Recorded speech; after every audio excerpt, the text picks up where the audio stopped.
Hello friends, it's been a beautiful sunny day today, so I thought I'd escape my bedroom for the permitted 2 hours of outside time and come to the park and read for a bit. I thought it would also be nice for me to share my favourite books that I've read so far during lockdown, or my favourite books of 2020 I guess. I've been really focusing on reading a lot more, and I'll share a couple of techniques for that as well. But today I'm going to talk about 7 books that have been absolutely top-notch that I've read since March this year. When lockdown happened at the start of the year, I figured it was the perfect opportunity for me to try and focus on reading more. I used to be an avid reader. I studied creative writing and literature. It was my thing. And it's so easy to just stop reading. You don't leave time for it. You scroll through your phone or watch Netflix before bed, and suddenly you haven't picked up a book in months. So this year I decided to change that and go back to reading. And there's a few things I did that made making a habit of reading really easy. First of all, scheduling time in my day to read every day was really great. It's easy to stick to. There's no thinking. There's no, oh, I should be doing something else. I know that I read whenever I wake up first thing in the morning. Another thing that's really good is setting a timer while you read, say 30 or so minutes, and then you know that you can't get distracted during that time and you're allowed to dedicate that entire time to reading. And the final thing that's really helped me is reading a variety of books all at once. So it doesn't matter now if I have 4 books or even more on the go all at once. If it means that I'm excited for what I'm about to pick up and read, no matter what time of day it is, no matter my mood, then that's great. It gets me reading. And even though I'm reading multiple books at once, I still get through them quicker than I would if I was just trying to tough it out through one book, no matter how I felt. As such, my favourites list for this year is really varied. It's a dog. Hello.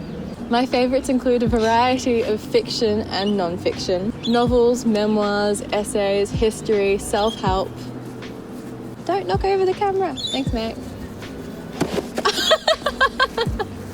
The 2 fiction books I want to talk about today are The Death of Bunny Munro by Nick Cave and The Luminaries by Eleanor Catton. So I wasn't sure whether to include The Death of Bunny Munro in my favourites list. I don't actually know if I liked it, but since I've read it, I keep thinking about it. I'm never going to forget it. And so I think on memorability alone, it deserves a spot in the favourites list. I've got my notes down here. I've almost written a book report on all these. So if I'm looking down, I'm checking my notes. The Death of Bunny Munro by Nick Cave is about a door-to-door salesman named Bunny who is obsessed with sex and is convinced he is about to die.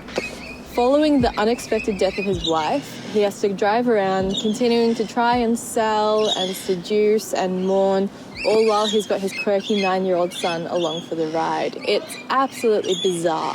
What was really great about this book are Nick Cave's descriptions. He paints such vivid and unusual pictures throughout the book. Some of my favourite lines were, "Address the colour of weed killer," and "a semi-deflated Michelin man in a Hawaiian shirt." It's absolutely bizarre, but I thought his language would be great. I've been a fan of his actual writing since reading Sick Bag Song. I think he also does a pretty good job of creating an anti-hero that isn't entirely detestable. Like, he is an absolute loser, the character, Bunny Munro.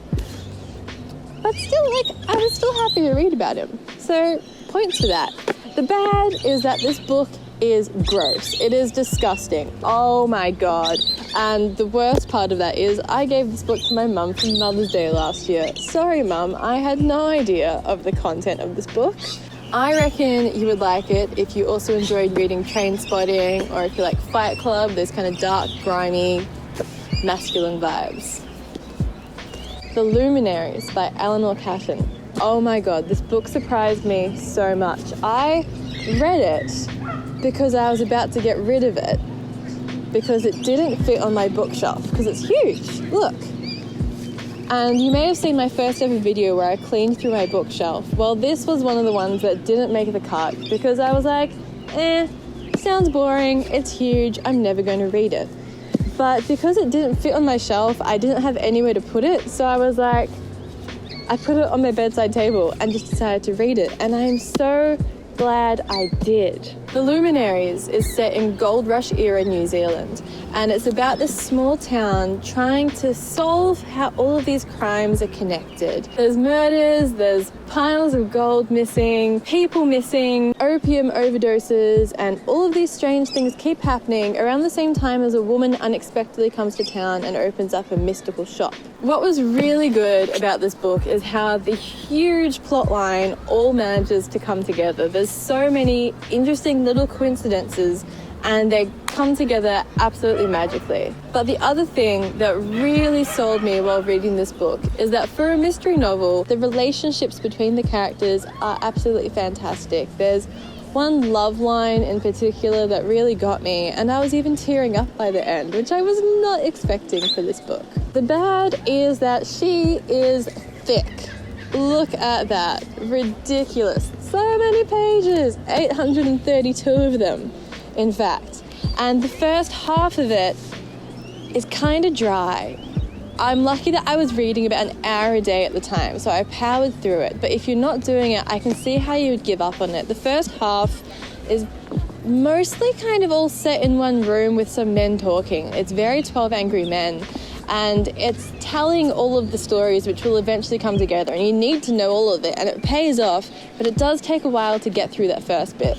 I would recommend reading this if you're a fan of like the puzzles in Sherlock Holmes and being able to solve them along with the reader, but you want some actually decent characters along with it.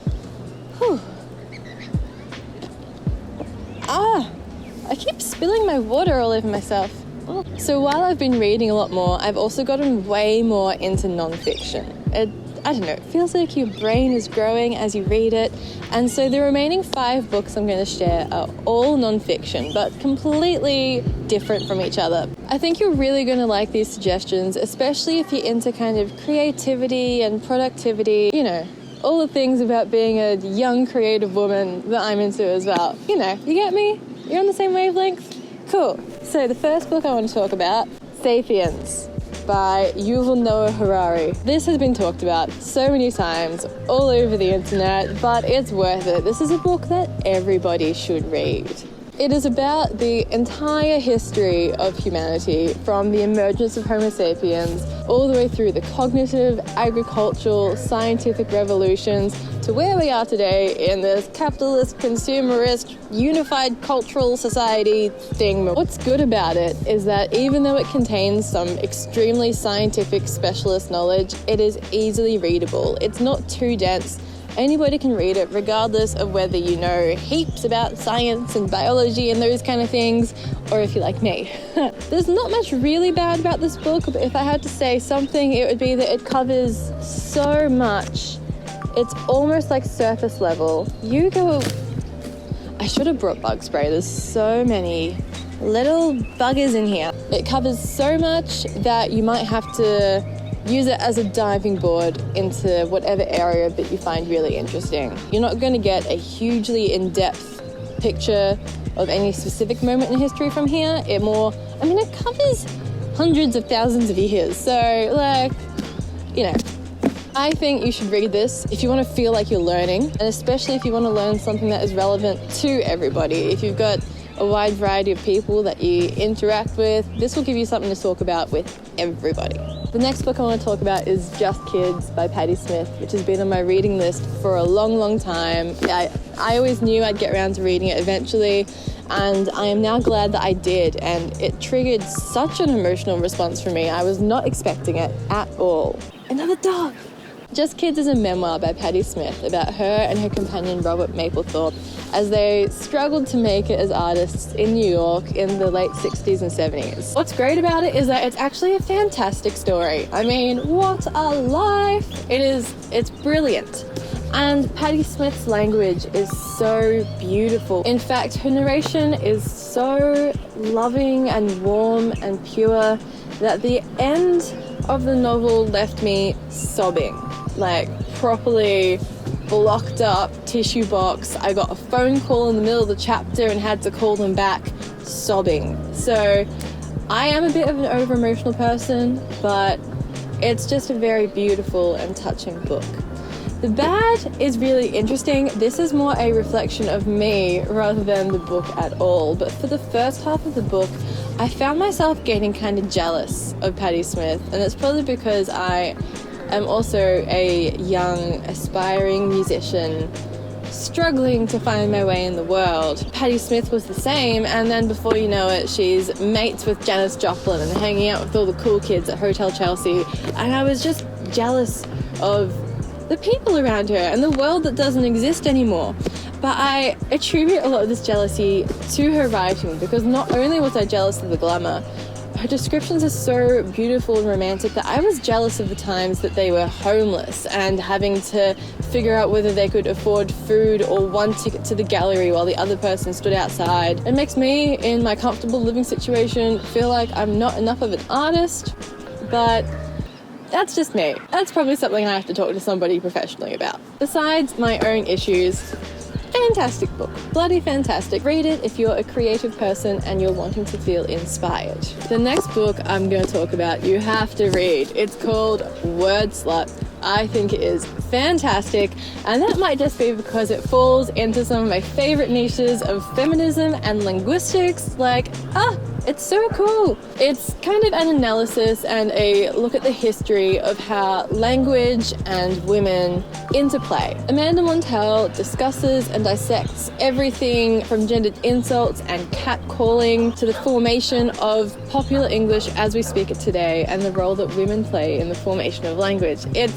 I'm nerding out. It is fantastic. The good about this book is that it is absolutely chock full of information you wouldn't commonly know, but you can still really easily bring up in conversation at the dinner table and seem quirky and full of knowledge. I mean, all of the points in here are fascinating. One thing that I've told heaps of people since is about the words buddy and sissy were originally meant as affectionate names for brother and sister, and the way that they've changed over history is that buddy has become an affectionate term for like your companion, your good pal, and sissy just means a little scared weakling. And that's a pattern that happens throughout our language, and that's something I learned from this book. Yay! The bad is that this is not your usual feminist text, and if you aren't particularly interested in language and words and the nitty-gritty of it, you probably won't get much from this.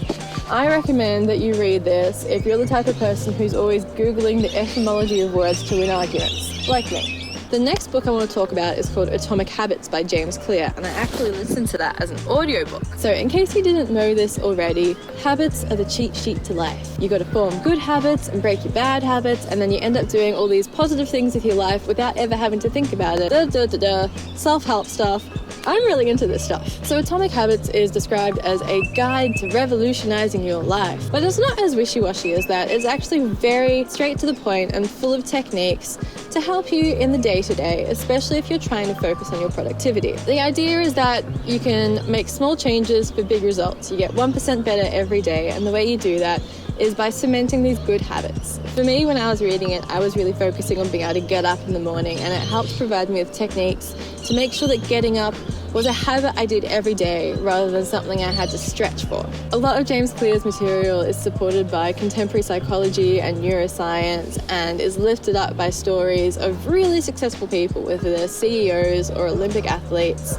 And this balance of information actually makes it a very entertaining read. But my favorite thing about this, especially as an audiobook, was that it was very, very easy to follow.